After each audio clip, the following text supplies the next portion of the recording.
Hello, everyone. Thanks for joining us today. I'm Dee Dee Lageson, Executive Secretary for the Committee on the Present Danger China. We appreciate your interest in our weekly webinars, in which we expose and analyze the Chinese Communist Party's unrestricted warfare against America and the help being provided to the CCP in waging that warfare by captured U.S. elites. We encourage you to visit presentdangerchina.org for information on new programs, access to videos of our past webinars, and tons of other very valuable content. Subscribe to our Substack at presentdangerchina.substack.com and follow us on X at CPDChina. Our moderator today is Frank Gaffney. Frank is the president of the Institute for the American Future, vice chair for the Committee on the Present Danger China, and host of Securing America on Real America's Voice Network. Welcome, everyone, to this edition of our weekly webinar series sponsored by the Committee on the Present Danger China.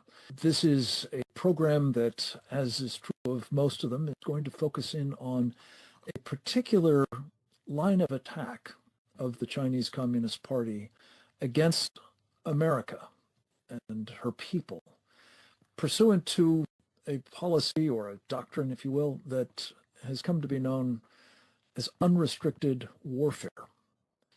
We're going to be talking about it with a number of people who have both insights into what is going on as well as an appreciation of what it means for all of us.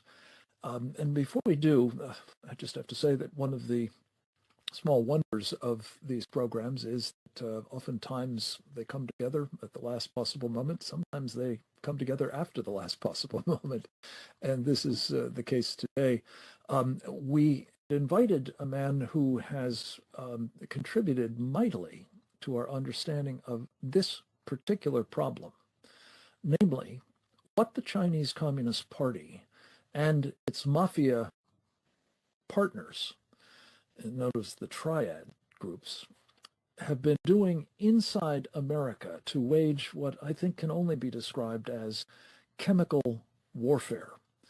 One of our panelists is going to speak a bit more about the nature of that warfare, but much of this has been unveiled rather, I think, compellingly in an interview that a man that we had hoped would be with us in person, Steve Robinson, communicated in two forms with Tucker Carlson. One, a very compelling, as I say, interview that was released recently as part of Tucker Carlson's news network, and also a documentary film, variation on that theme, in which Steve, again, featured prominently.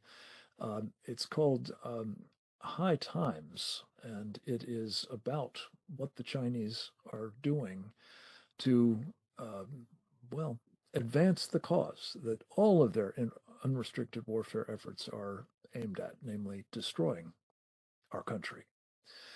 So the problem was that Steve Robinson didn't quite get the memo. He responded just a few minutes ago that he would be joining us, which was the good news. The bad news is he's going to be joining us tomorrow, as opposed to right now. So I'm hoping he will get the message that it is now and that he will join us. But to sort of set the stage for what we're about, I wanted to do, I guess I'd call it a dramatic reading of some of Steve's comments in the course of a 2-hour interview with Tucker. And let me just say, I have my differences with Tucker on a number of issues, but when he does his actual day job of reporting, there are a few who are better at it, and I think this interview is an example of it, and I commend him for his attention to the matter, as well as the kind of information that, with his help, Steve has communicated. So I'm reading from a transcript of the interview that he did with Steve, that is, and I'm going to try to move through it very swiftly, but there's so much important content here that I want to ask your indulgence to give you a fair amount of text as quickly as I can.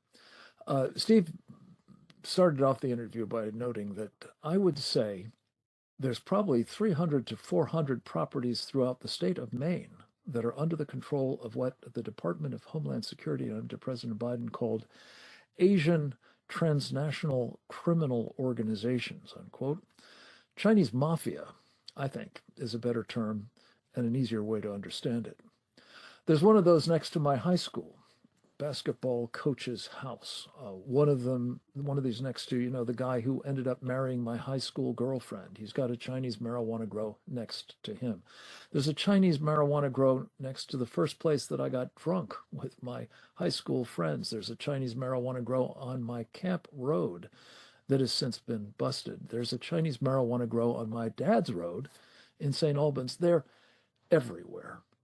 They're in former schools, former nursing homes, and we were able to find them as part of his investigation. I guess it was a period of 7 or 8 months I spent driving all around the state of Maine, seeing story after story after story, interviewing all these people and seeing how scared people were, how terrified people were, how well known the story was amongst people. The Chinese mafia have the advantage of not paying taxes, no regulatory compliance. They're not paying their labor a significant amount of money. They're using pesticides and fungicides illegally that reduce their product loss. They can also export marijuana. About 2/3 of the product that they grow illegally leaves the state of Maine. Legal growers aren't allowed to do that because it's not federally legal yet. So if you have all these built-in cost advantages, you can get a significant amount of money off of it. And they also consider it very low risk. They were right to consider it low risk because when the state of Maine legalized marijuana, just like what happened in Washington State and in Oklahoma and in California, it changes the culture of law enforcement. We sent a signal to law enforcement that marijuana was no longer a problem. It was legal. People voted, stopped paying attention to marijuana, and cops who busted significant marijuana busts were kind of laughed at, like, that's just pot, that's legal, why are you doing that? Fentanyl is the priority. He went on. We also have all kinds of legal marijuana grows happening, and that functions as camouflage for what the Chinese are doing. So it might not be the most lucrative activity, but it's pretty lucrative. But it's low risk, very low risk for them, because at worst, they're going to get arrested. You're going to get a mugshot taken. You're going to get $2,000 bail, and you'll be released and probably never have to show up at court. You go to New York and get a new driver's license with a new name, come back and find a different marijuana grow to work at. So really, no one suffers any consequences from this incredibly lucrative activity that they're engaged in. Stephen Tucker then went on to talk about the economic collapse of small-town America, and I think our next speaker will be talking about that as well. When I go home, I don't recognize anybody in Dexter, Maine, anymore. My family, my friends, for the most part, have all moved away. I see Dexter in the headlines a lot for fentanyl raids and busts, but the town has really been hollowed out. And I think it was the collapse, the economic collapse, and the despair in the town just created low real estate prices for entrepreneurs from foreign countries to take advantage of. There are grow houses. There are flop houses. There are prostitution houses masquerading as massage parlors. There are some, I guess, financial hubs that you might say in Kittery and Old Orchard Beach in southern parts of the state. There are other facilities that seem distinctly militaristic in character. Your hair stands up on end when you go by one. I've knocked on the doors of a lot of marijuana facilities, but in Greenbush, Maine, it's about 35 minutes north of Bangor, very rural. But there's an area where there are multiple adjacent properties, all controlled, all fenced off. Motion sensors on the road so that they know if someone's coming well in advance. And blue-collar workers I've talked to who have had to come out and do some load testing, if, for example, they're an electrical worker, stopped physically and prevented from accessing the property, and they're escorted off the property with I skipped a stage.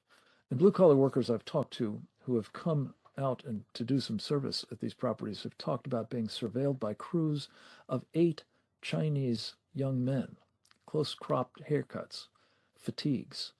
And when they need to access the property to do some load testing, if they're, for example, an electrical worker, they're physically stopped and prevented from accessing the property, and they're escorted off it with 2 crisp $100 bills tucked in their back pocket.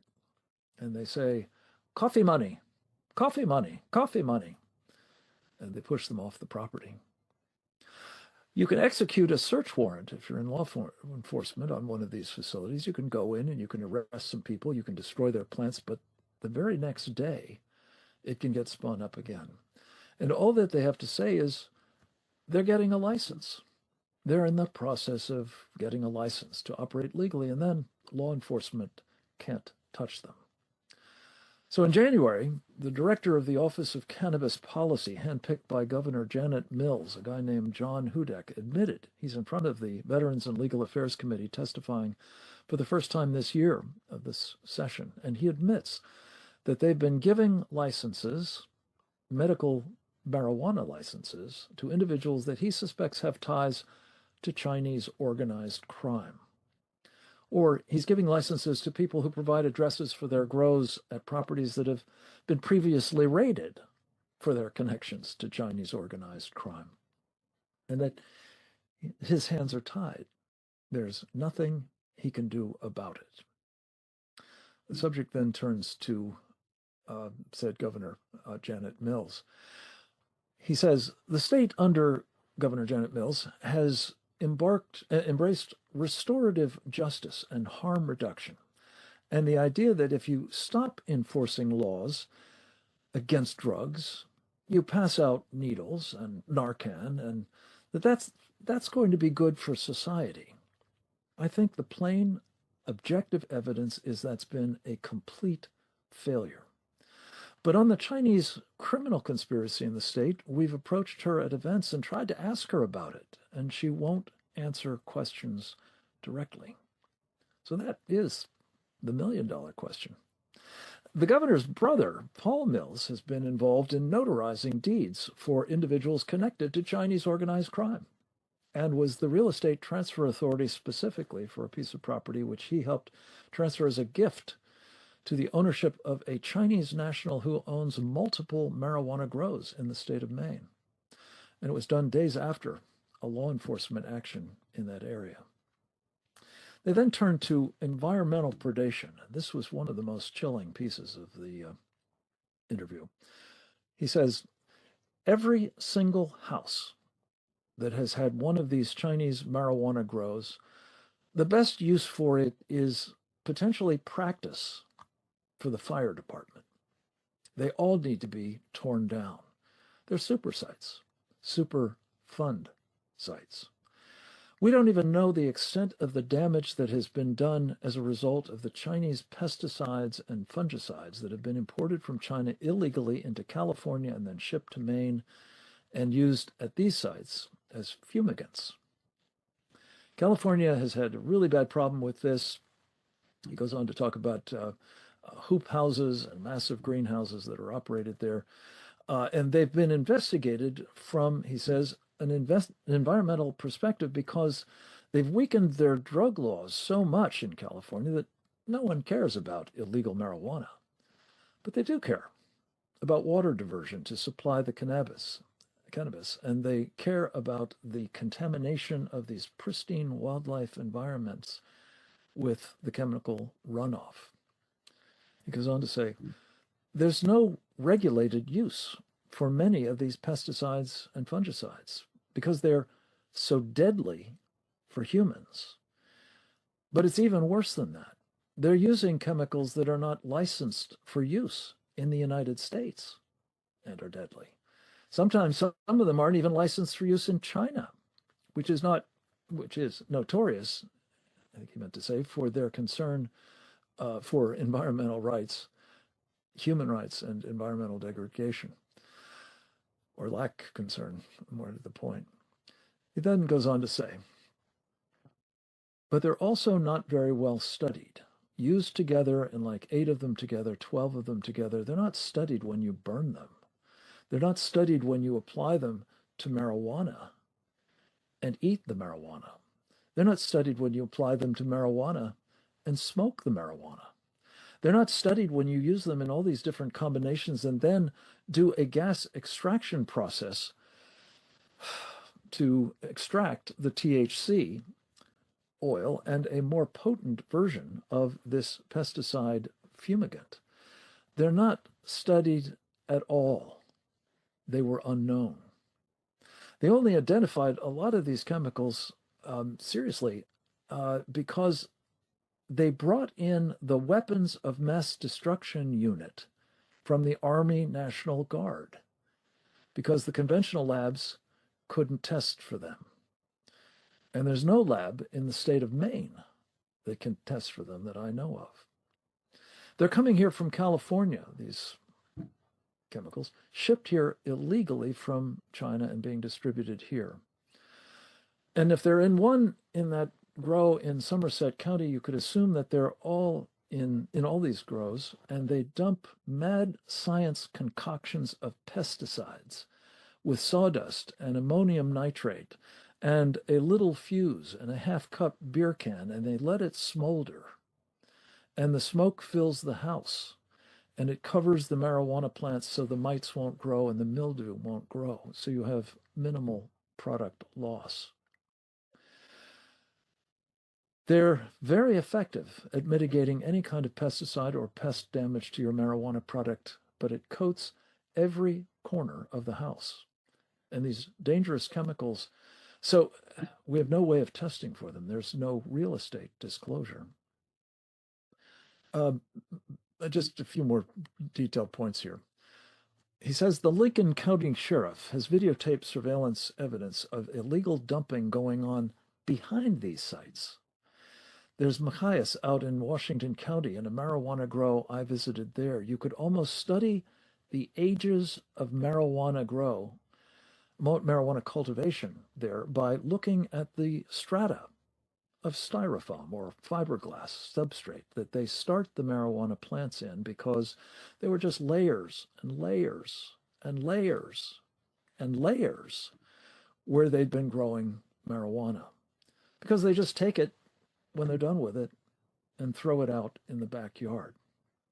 So the entire property in Machias, it's a beautiful farm, overlooks the waters, just could be someone's paradise, and the soil will be permanently contaminated with God knows what chemicals and fiberglass. It's everywhere, distributed throughout the property. Every single one of these places has like an unknown level of contamination, water contamination, soil contamination, and endanger the people. Finally, he said a few words about the Chinese Communist Party, and I'll conclude with this. He says, I've read Unrestricted Warfare. They explicitly contemplate environmental destruction and unrestricted warfare, the book written by Chinese colonels in 1999, which basically laid out exactly what they would do to us over the next 25 years. We know, thanks to Philip Lenzinski of the Daily Caller News Foundation, who reported just last week on some of these issues, and thanks to the work we did on the ground and Philip's advanced knowledge of Cantonese, Mandarin, the culture, the language, how these Chinese benevolent associations work. They're all front groups. By the way, the Chinese consulate in New York should be gone. It should not be allowed to be operating in the United States. Like the President of the United States should close it down immediately. Well, forgive me for that extended rendering of this fascinating interview. I commend the entire thing to you. It's available for free at Tucker Carlson's news network. I have not myself had a chance to see the video, High Times, but I'm sure it is also worth viewing. But with thanks to Steve Robinson and Tucker for that rendering of their important work. I hope that you'll go to the entirety of it as well. We're going to turn next to a man who knows the state of Maine well. He has spent, I think, most of his adult life there when he's not been in the Navy as a naval intelligence officer or working in the federal government in a variety of capacities, including as a congressional counsel in the Reagan and George H.W. Bush White Houses, as a senior staff member on the House side of Congress, working on investigations and oversight, and also in the State Department as an assistant secretary of state under George W. Bush, responsible for narcotics and law enforcement affairs. His name is Robert Charles. He is the author of several books, notably about the state of Maine and some of its characters. He is also a candidate for governor of the state of Maine. And if we have him with us, we will go to Robert Charles now with very profound thanks for participating in this program. Bobby, you and I have talked about this problem for some time. I know you are seized with it, and we're very anxious to get your thoughts on not only what's happening in the state of Maine, but in rural areas and other places across America as a result of these marijuana grow operations, the Chinese triads and the like. Welcome back, sir. Good to you now. Thank you, Frank.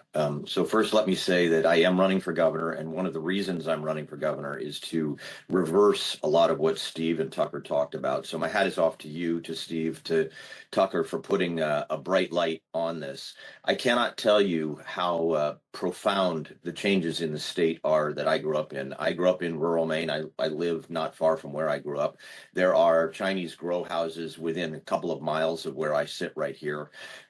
There is no excuse in the world, honestly, for Governor Mills, the Democrat governor, and the Democrat legislature to have given the green light to these organizations, not to be taking them down, not to be working to try to protect the people of the state of Maine. So one of the most animating features for me is the siege that this state is under, and it literally is under siege from drug traffickers. When you open the door to not just the Chinese triads and these drug houses, these grow houses, which, as Steve is exactly right, he's, as he said, I think he traveled 10,000 miles around this state, every county, to try to understand this problem. I have been traveling for the last 2 years around every county, and in every county, sometimes when I'm sitting in a town hall or in a local environment where an American Legion or something, people can literally point out the window at a Chinese grow house. So they are pervasive. There is no excuse whatsoever for this governor not to have taken these down.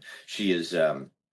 They have decided, the Democrats, they want to turn this state into a sanctuary state. They've invited 8,000 illegal aliens in here. Most of the people you find in these grow houses are illegals. They should be swept out. I like to say they should be wire brushed out of this state. There is no excuse for it. And it endangers lives. And of course, it contributes to an upward cascade of drug trafficking. We have the Dominican drug trafficking groups are here, led by the Trinitarios. We have arms of the Sinaloa cartel here. We have major traffickers in different parts of the state. They've dominated it with meth trafficking. With the coast is particularly affected by meth trafficking. We have fentanyl everywhere. Think about this fact, Frank, and again, it animates me every day. Tonight, I will be speaking with large numbers of Mainers about this exact problem elsewhere in the state. Bottom line is, we had 10,000 overdoses in this state last year, between fatal and non-fatal. We lose between 40 and 70 kids a month. And the answer, as Steve so aptly pointed out, is they give out needles. If you're walking a dog in Bangor or in Portland, you have to watch where you're walking, kick the needles to the side. That is not Maine. That is not the place where we come for lobster rolls, where lots of the country thinks of a beautiful place covered with moose and, great pristine forest land. As Steve pointed out, this has a toxic effect. It is affecting our environment. It is affecting our kids. It is affecting the culture. So the first thing I want to say to you, Frank, is that there is a culture of lawlessness growing up here in the state of Maine. It's felt everywhere. We take down we take down drug houses, not these Chinese grow houses, because they pop right back up like mushrooms after a rain, because at the end of the day, this governor doesn't care, this AG doesn't care. But we take down drug houses filled with fentanyl and meth and heroin and crack cocaine. The former U.S. attorney, by the way, wouldn't even bring crack cocaine cases. There were so many other cases. The bottom line is we take down houses, drug houses in places like Fairfield and Windham and all over the southern and northern part of the state. I'm going to be up in Fort Kent next week. We take down these drug houses that have between enough fentanyl in them and other drugs to kill between 100,000 and 500,000 Mainers a week. Okay, we take down that number of drug houses a week. This has become a weed garden, literally and figuratively. And so my first point, I guess, is that we are accommodating, we are acquiescing in a culture of lawlessness here that must be reversed. That is one of the first things I will do. The second thing we're looking at, and it relates directly, and Steve mentioned it in that interview, is that we have a crisis of accountability. This governor, this governor's brother, this governor's friends and family, they, at the end of the day, there is no accountability. They did an audit recently, they found $2.1 billion in non-competed contracts going out to friends and family. Why? Because the Democrats have controlled this state by a teeny little margin. They have controlled it for 30 of the last 32 years. And I am going to fundamentally reverse that. I am going to restore public safety, get the drug traffickers out of here within weeks or months. We will get rid of most of the major drug traffickers. We will have those warrants to take down those houses. We will destroy them, and we will ultimately find ways to put that kind of resource housing back into the hands of homeless veterans who incidentally have been displaced by the illegal aliens. We are going to find ways to restore the state's affordability. Everything, Frank, I'll end with this. You can either have a virtuous cycle where good decisions are made by the government and it allows the private sector and individuals, families, children to have a productive, successful life where they feel safe, unhunted by these Chinese and other traffickers, or you can do the reverse. You can have a vicious cycle in which everything feeds into everything. And today we have the highest property taxes in the United States in Maine. We have our education system has fallen to number 50 of 50. There is a complete collapse of what I would call the proper and sort of traditional and historic civic order. And a lot of that goes back to things like these drug houses. These grow houses, Frank, are a genuine threat to public safety, and I am going to get them all down and out. Thank you, Mr. Secretary. We appreciate your passion on this subject, and I think it further reinforces the point that the problem is grave, obviously in your state, but everywhere else where it is manifesting as well. And if you can stay with us, we'll probably ask you a question or two based on your experience in the State Department contending with drug trafficking as it bears on, of course, the public health in our country, but also the national security. We're going to hear next from another member of our Committee on the Present Danger China. I should have noted that Bobby Charles is as well. Dr. Sean Lin. He is a PhD who has an extensive background in biological warfare defense and understanding biothreats. In fact, he is the co-founder of what is known as the CCP Biothreats Initiative. He is also a senior advisor to the World Organization to investigate the persecution of Falun Gong, blight that the Chinese have also afflicted, in that case on their own people, not simply ours, and others around the world. He is, not least, a survivor of the Tiananmen Square massacre. We are very, very honored to have him with us to talk a bit about, what I think is the Chinese Communist Party's chemical warfare in America, the health and environmental repercussions of these marijuana operations. Sean, it's great to have you, sir. Welcome once again. Over to you. Thank you very much for inviting me to this panel. Listen to you and Charles just talk about the situation in Maine. It really saddens me. It reminded me actually in the 1940s when the Chinese Communist Party had a so-called civil war against Kuomintang. at the time, the Chinese Communist Party have its own territory in the northwest of China, and then the Kuomintang only majority of the China. But at the time, the Communist Party already using the tactic about these illegal drug, right? So in Shanxi province at the time, CCP had this official marijuana business. They grow marijuana in tremendous volumes and then make drugs from there and then deliver it through illegal trafficking routes into the area, the territories that the Kuomintang controls. And CCP not only make a lot of money from this to support their own operation in Shanxi province, and they also devastated the province in Hebei province, in Shandong province, in many province, when people get so many drugs, and then it also ruins local economies too. And so this kind of remind me this kind of situation. Now China have these decades of experience of how to cultivate marijuana, and then now we have the free land in the United States. So basically, they try to create this marijuana producing mechanism, selling mechanism, trafficking system inside the U.S. try to ruin the population here. So to me, cultivating marijuana, this illegal cultivation, is not just cultivating the marijuana. It's actually cultivating a market that so many American people can be addicted to drugs. At the beginning, it's the marijuana, and people can feel this is initial entertainment. But eventually, the CCP goal is to attract American people to more lethal fentanyl.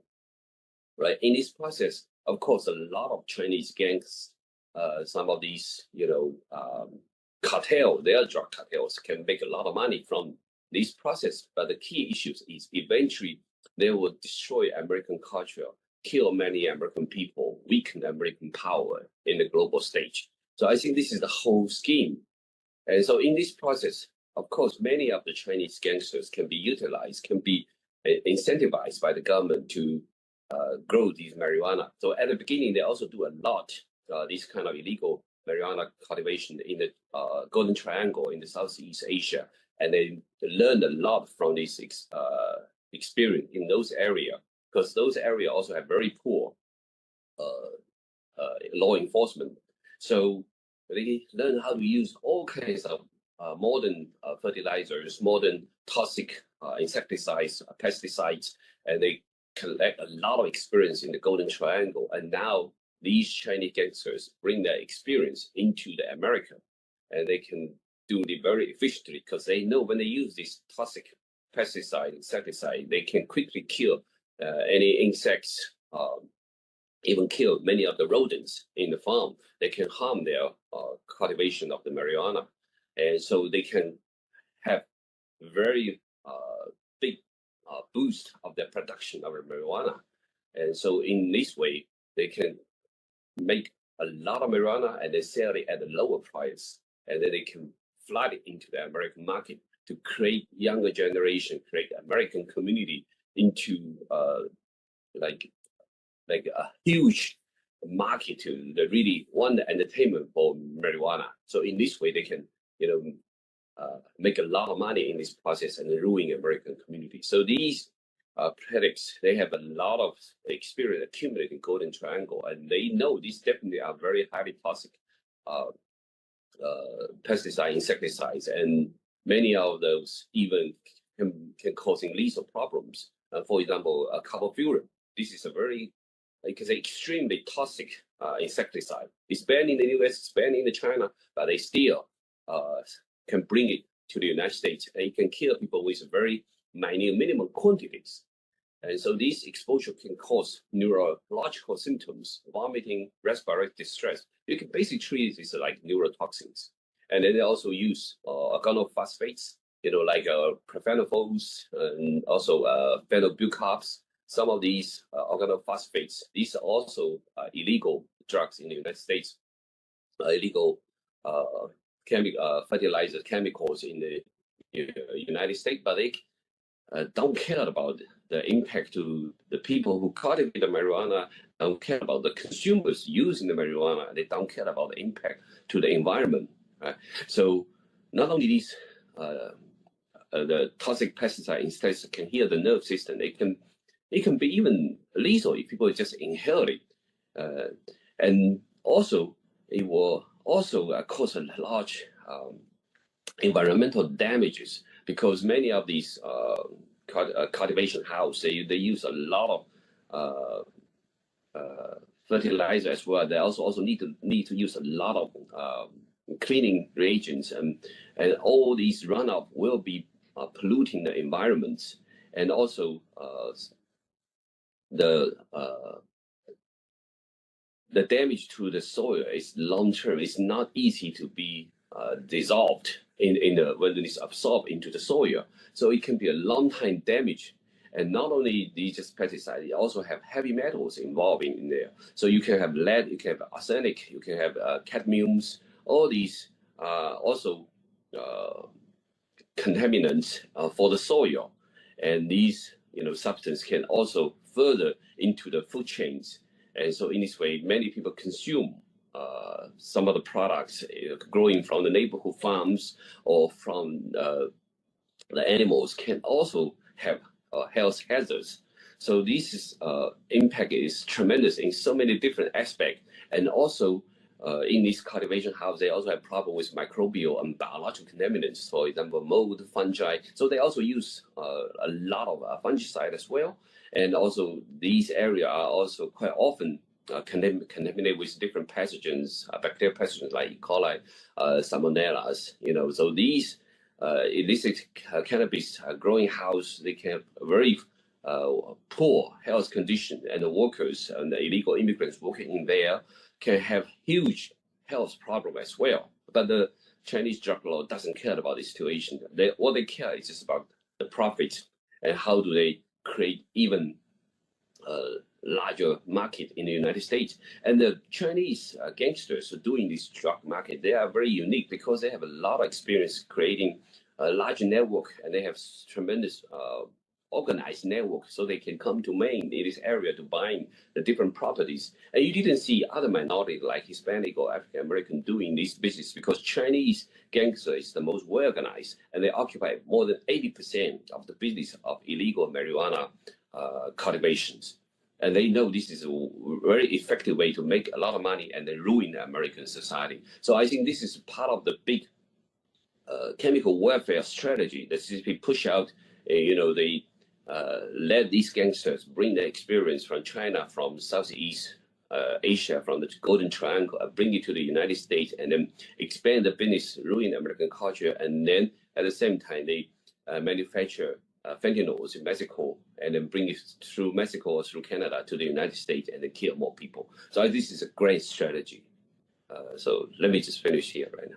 Wonderful. Sean, thank you so much. You're absolutely right. Of course, the fentanyl is a whole nother line of chemical warfare attack by the Chinese communists against us. And it's, now, as I recall, the last number I saw was something like 200,000 Americans have been murdered by that form of toxic agent. It remains to be seen what the loss of life is as a result of the kinds of chemical warfare with the marijuana grow operations that you've described and Steve reported on as well. We're going to turn next to another of our colleagues at the Committee on the Present Danger of China, I'm proud to say. His name is Trevor Loudon.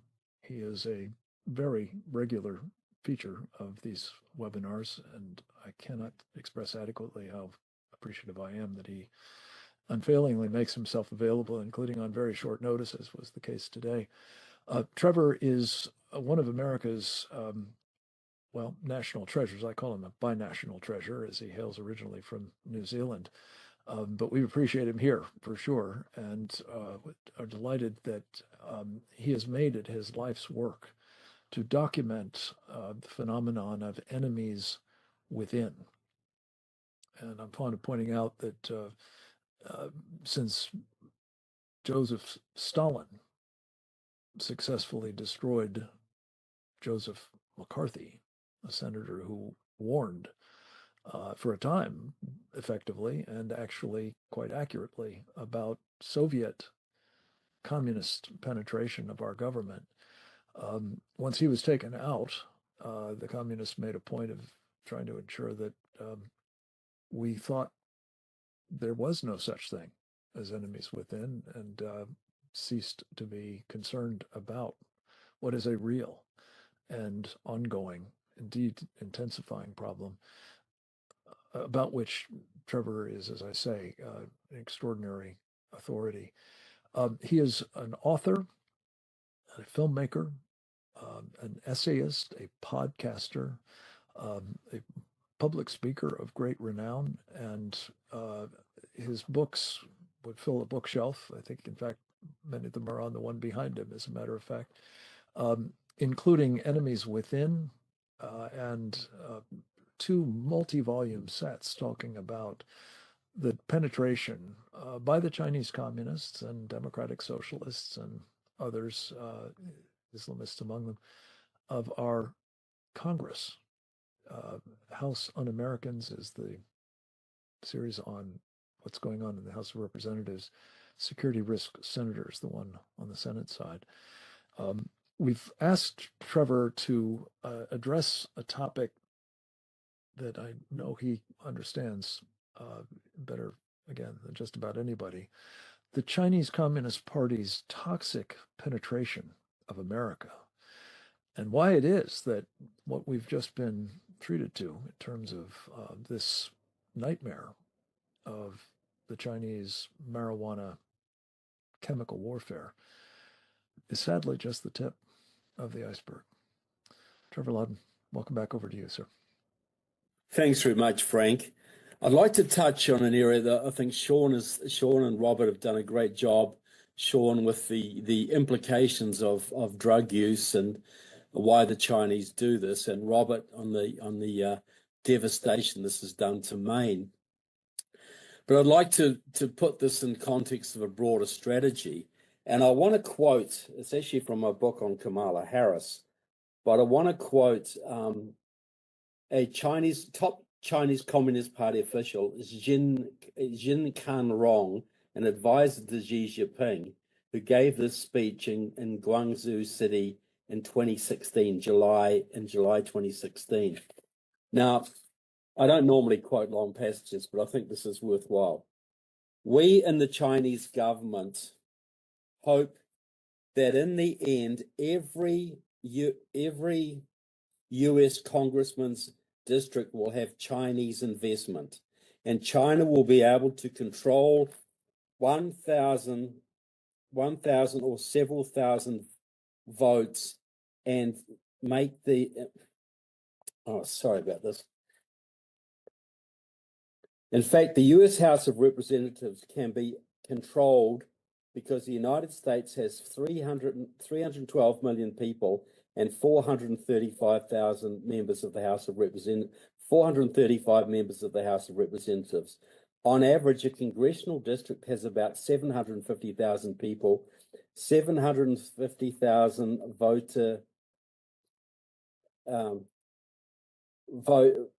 The vote is only about 30%. That is about 200,000 votes can decide the fate of the Congress, of a congressional candidate.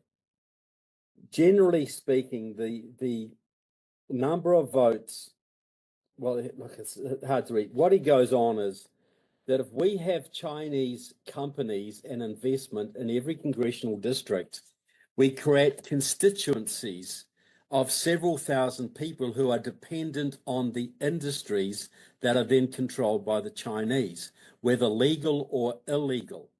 So this will mean, like, if you put a car plant in or a battery plant in northern Michigan, that local congressman, who may be an anti-China conservative Republican, will never criticize China again, because so many thousands of his people depend on the Chinese company for their livelihoods.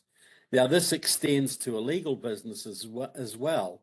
A lot of people in Maine will be, the communities are being destroyed, but there are still people whose jobs depend on this: electrical contractors, all sorts of people who are making money off this operation. And so they have an investment in this. And then you get local law enforcement. You know, if you're a sheriff in a little county in Maine, you're not used to dealing with international organized crime, especially not state-sponsored organized crime. You don't know what to do with this. You're going to just leave this alone, which creates a climate of fear. It spreads corruption in your community. It attracts more of a criminal element and a downward spiral. So what I'm saying here is the drug situation, as bad as it is and as addicting as it is, and I think a big part of it is also the degradation of any future soldiers. We don't want drug-addicted soldiers going to our army to fight China. But, you know, it suits the Chinese to have as many of our young people as habitual drug users as possible to reduce their potential military effectiveness, or even in factory workers and construction work and military contracting. You know, the more drugged up people you have, the less efficient the system gets, the more accidents happen, and the less efficient you are at fighting a war. So there's that side of it. But also, you know, Texas and Florida have both passed laws banning Chinese buying of agricultural land in the state. Well, that should be in every state, and it shouldn't just be agricultural land, because as I pointed out, as Jin Khan Rong said, the purpose of Chinese investment, any investment in the country, is to increase China's political influence. He actually went on to say that by having Chinese investment at every congressional district, we can make the US Congress a subsidiary of the Chinese government. So this is a guy who's an advisor to Xi Jinping. So we look at the drug problem, which is horrific. We look at, you know, Chinese buying land right next to military bases, which is an obvious security risk. But with the advent of drone warfare, you can be 50 miles away from a US military base, and you can still send drones out to, you know, to take out airplanes on the tarmac or attack naval ships or whatever. So the point I'm getting at here is any Chinese investment, whether it's in drugs, legally or illegally, in farmland, whether it's producing pork or marijuana or whatever it's doing, is utilized as a strategic weapon by the CCP. And it also increases political influence in that area, and it allows a flow of money to fund organizations like voter registration organizations, to bribe local politicians, to bribe local electoral officials. You know, bringing the Chinese into your state is like letting the mafia take over your state. You'll make some money in the short term, but they'll sell drugs to your kids, they'll corrupt your politicians, they'll steal your technologies, they will interfere in your elections, and they will eventually take you over. That is how the CCP works. So it's not at all surprising that the CCP should be heavily involved in the drugs trade. As Sean pointed out, Mao Zedong was using it to defeat Chiang Kai-shek's forces. We know of the huge heroin use by the Chinese during the Vietnam War, you know, selling heroin into American troops serving in Vietnam. We know the Chinese influence all through Latin America, no doubt. Much of it, you know, we know that the fentanyl is shipped from China to Latin America to be shipped to the United States.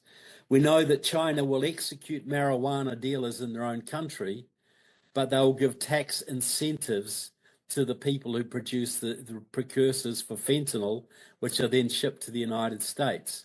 We should understand that there is nothing the Chinese do in this country that is not politically tinged, whether it's their influence in sport or Hollywood or politics or academia or agriculture.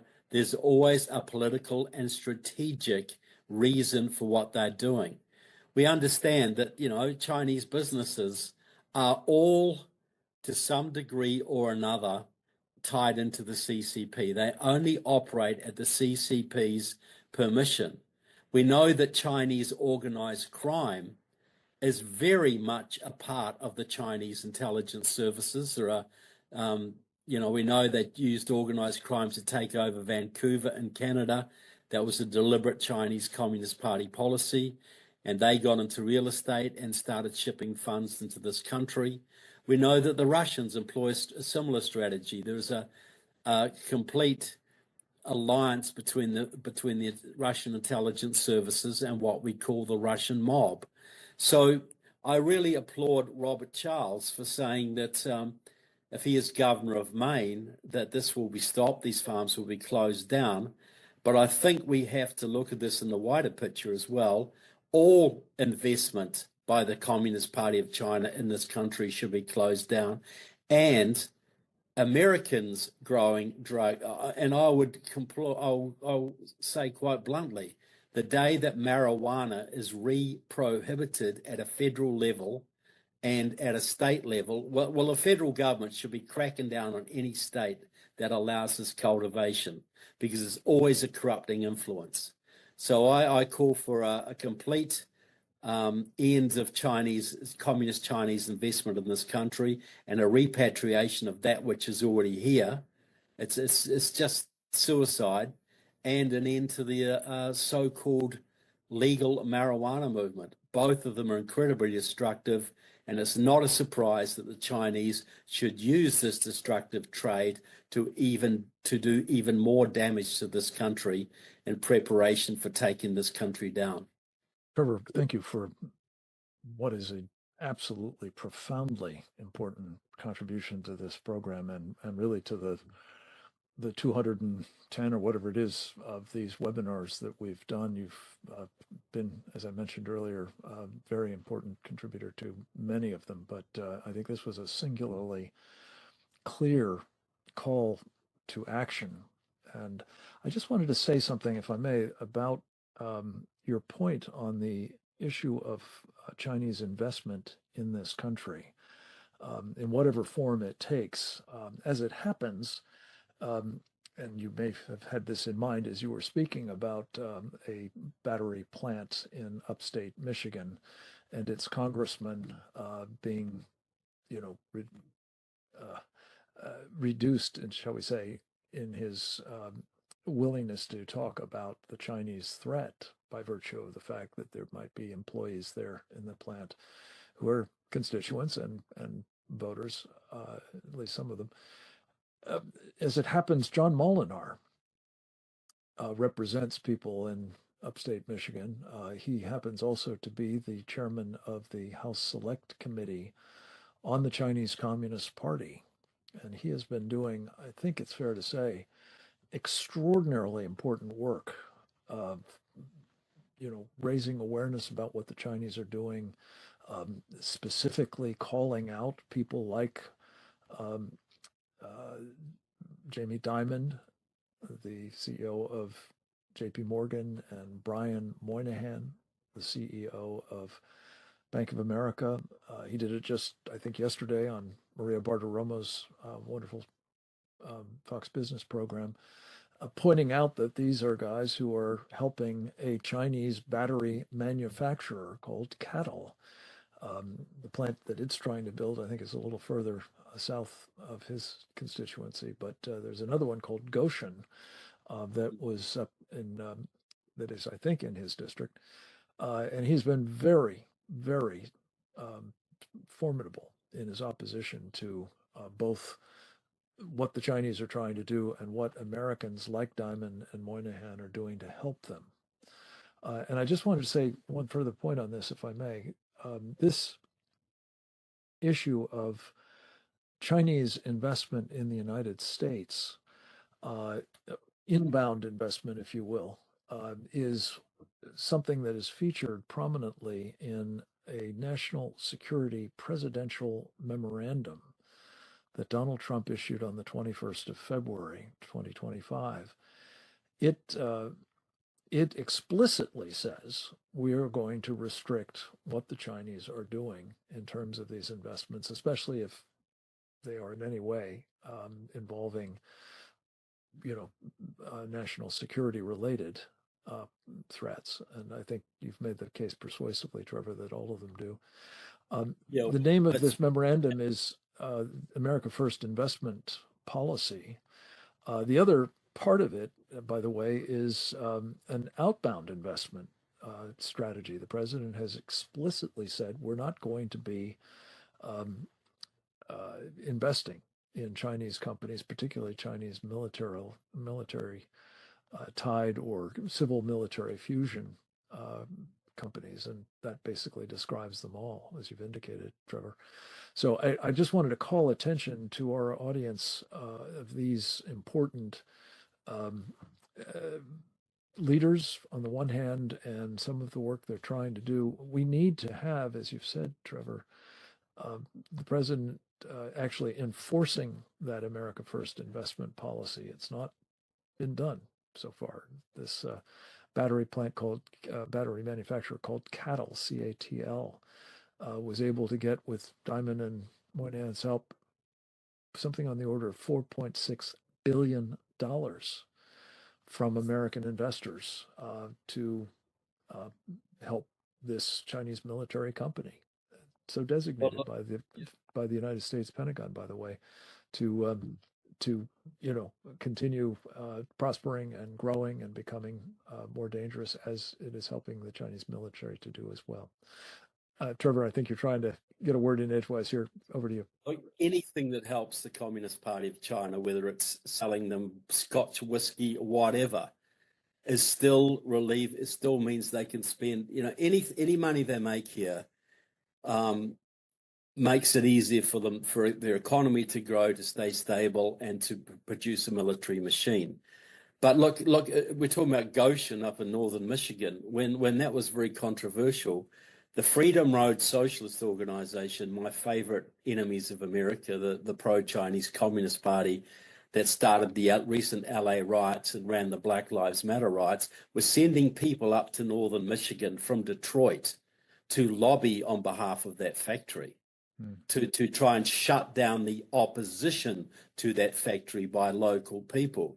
So plus, I've talked a lot on these shows about the massive pro-Chinese voter registration organizations that they have here as well.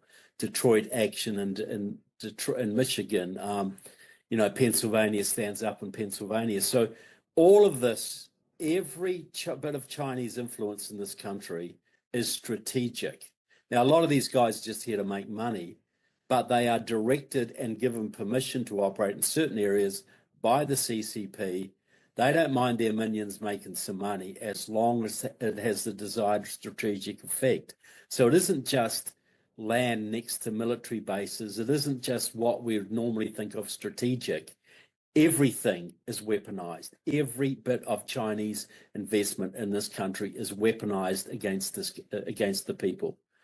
Now we have to confront that reality. Absolutely. Sean, I want to pull you into this too. I would particularly appreciated your comments about the environmental as well as health consequences of what the Chinese are doing. And the point that you've made, as did Trevor just now, that this is strategic. This is not just collateral damage. This is calculated to harm these communities in one way or another.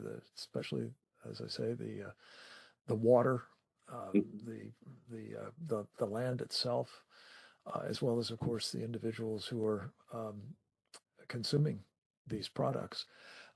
Could you say just a further word, if you feel comfortable assessing this, of just the problem with marijuana itself? Trevor's just made the point, and I couldn't agree with it more personally, that the federal ban on the consumption of marijuana, which is now honored in the breach in quite a number of states, is in place because this stuff is hazardous to your health, especially at the higher levels of THC, as I understand it. Is that correct, sir? These drugs is very because it's gradually become more and more seductive. So marijuana illicit cultivation house, they have when they're using so strong pesticide insecticide, actually it will actually transform some of the chemical structures and organic components inside the marijuana as well. And so the product they use will be even more seductive, it will be more addictive for people to using the marijuana. So to pay attention to the product they produce there, it's not those marijuana that people originally campaigned for medical uses. It's actually different. And at the same time, these marijuana products, when they using Chinese way to produce it, it can make it more addictive as well. So definitely it's a strategic way. They grow their own version of marijuana and then enrich for their toxin capabilities and increase its addictive capacities as well. So the definitely pave a better way for fentanyl to come in to kill people. And so people become more and more get used to the so-called concept you getting some relaxed entertainment from marijuana, so-called entertainment consumption.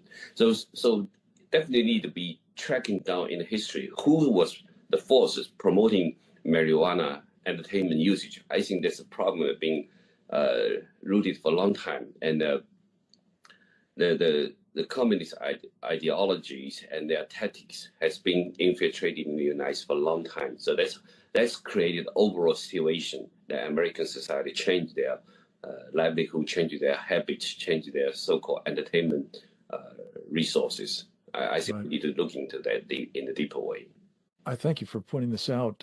Our colleague Didi Logason has just shared with me some statistics that there are medical uses of marijuana that you just mentioned, Sean, that are allowed in 40 of our 50 states, and in 24 of the states, recreational use or entertainment use, as you put it, is permitted as well. And especially with just the higher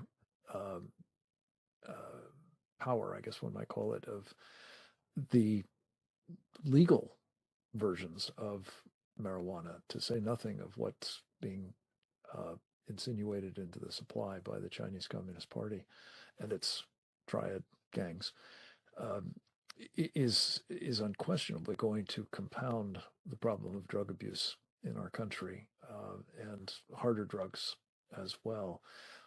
All of which, as Trevor has pointed out, serves the interests of the Chinese Communist Party. This idea, I think, that marijuana is a soft drug, is one of the biggest demotivators you can possibly imagine.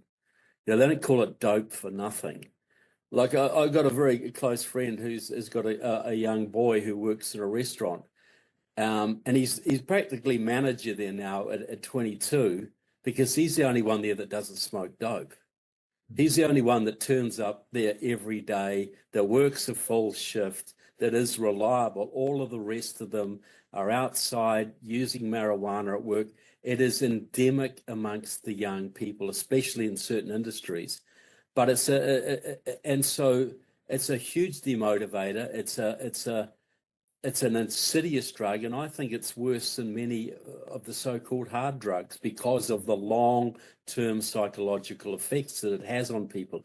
It's not an immediate thing, like it's not going to kill you, it's not going to send you to the emergency room, but over a period of several years' use, it's going to do massive damage to your psychology. And this is hundreds of thousands, if not millions, of young Americans who are coming into the workforce at low efficiency levels, and let alone what they'll be like in the military if called to serve. So yeah, I think marijuana is not in any way a soft drug or a harmless drug or a gateway drug to worse things. I think it is one of the worst things.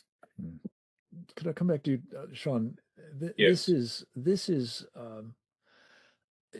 you've kind of alluded to it, but the extent to which we have seen criminal enterprises, and now, as we've been discussing over the past hour, our most dangerous enemy, actively exploiting the opportunity to be present here, to be cultivating these certainly hazardous, if not actually toxic, drugs, and participating in a burgeoning criminal enterprise by disseminating them across the country.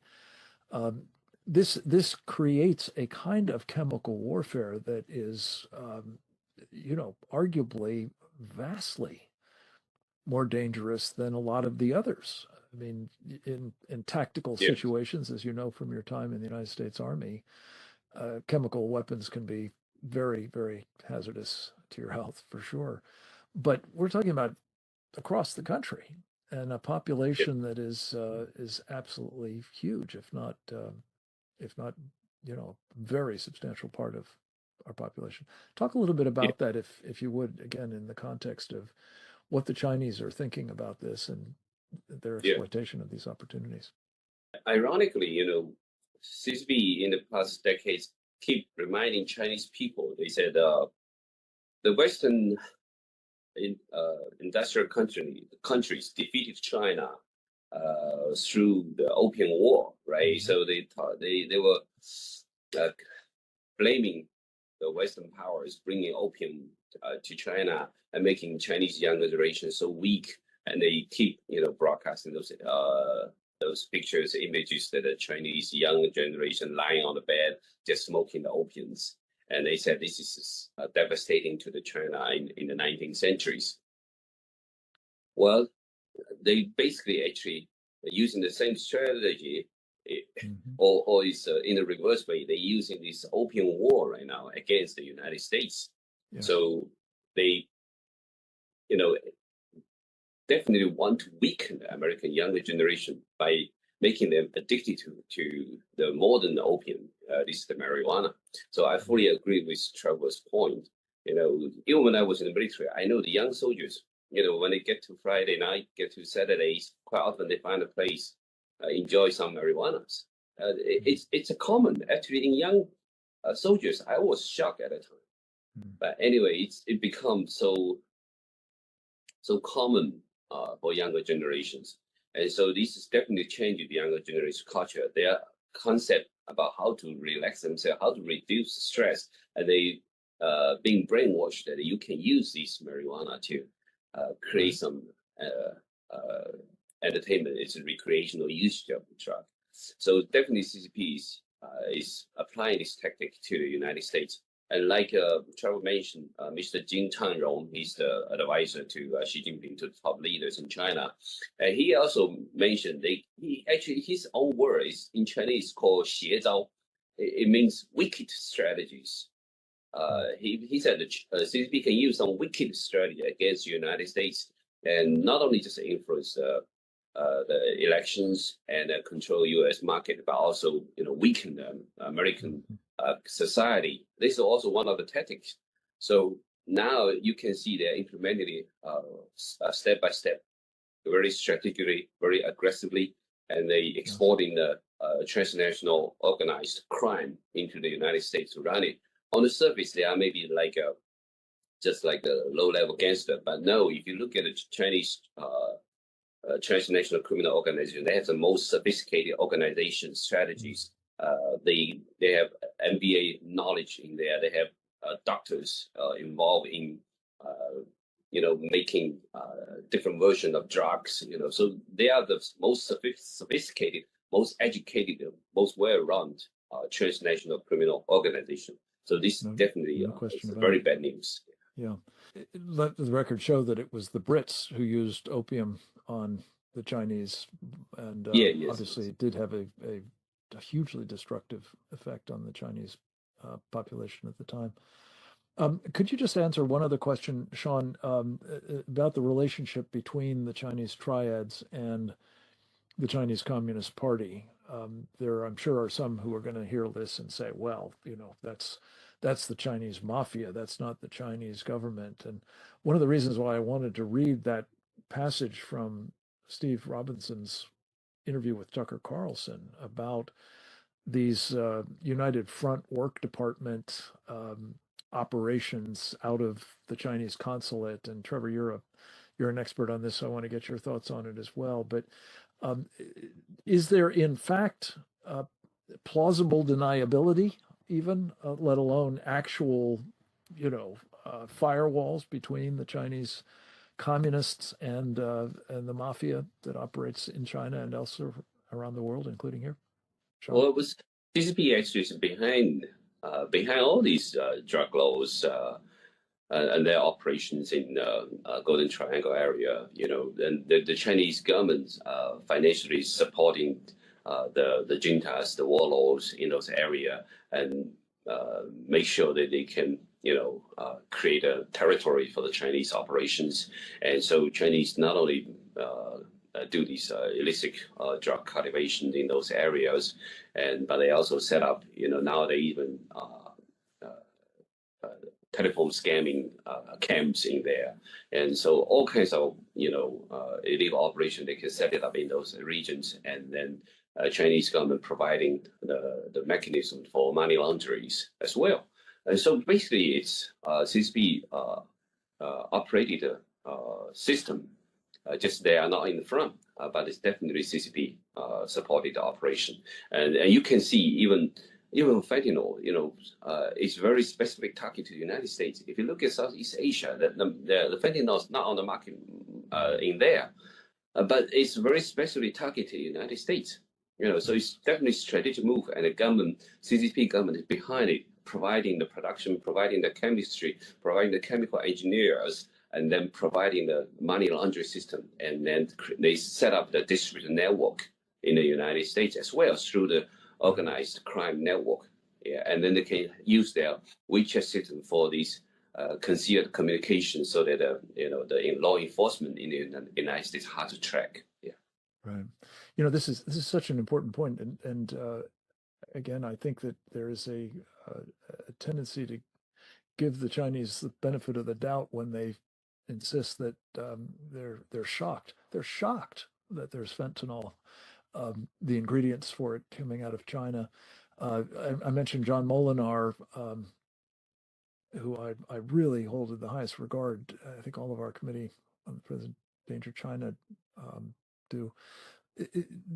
He has produced a study from the committee that indicates that the Chinese government is actually subsidizing the production of the fentanyl ingredients, as well as in the other ways that you're talking about, ensuring that they get to the hands of the cartels where they're assembled and then moved into the United States with just incredibly devastating effect.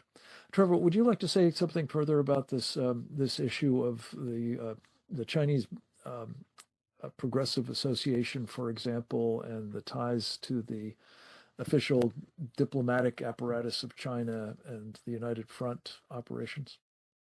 Yeah, well, look, if you look at San Francisco, 40 years, and then up to the 1960s, you had the Tongs in San Francisco who basically ran Chinatown, and they were sort of cross between organized crime and benevolent societies. They ran crime, but they also looked after the communities, and they were very anti-communist.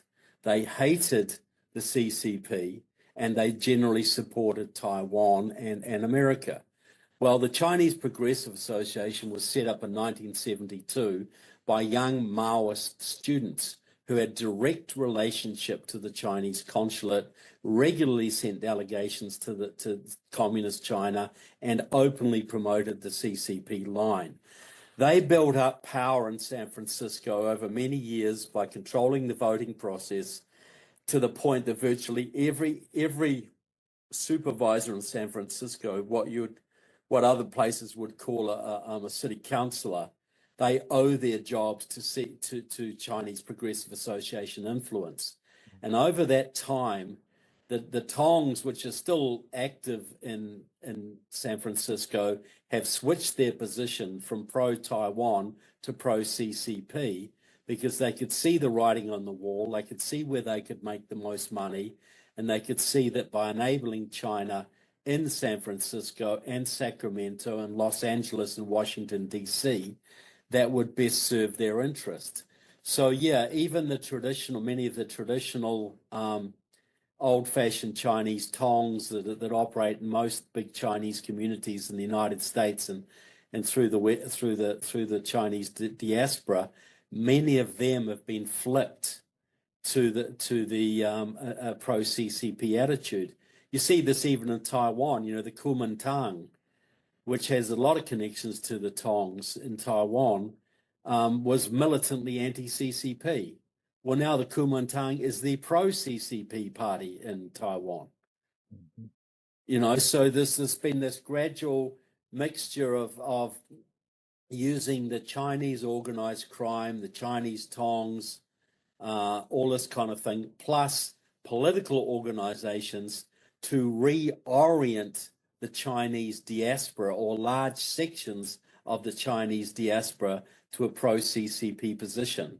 That has been completed in San Francisco and Hawaii, I believe, still an ongoing process in New York, but this is what we see all around the world. This co-option of the shadow governments in the Chinese communities, plus the direct Chinese involvement with the politics of those communities, is flipping those communities from an anti-CCP standpoint to a pro-CCP standpoint.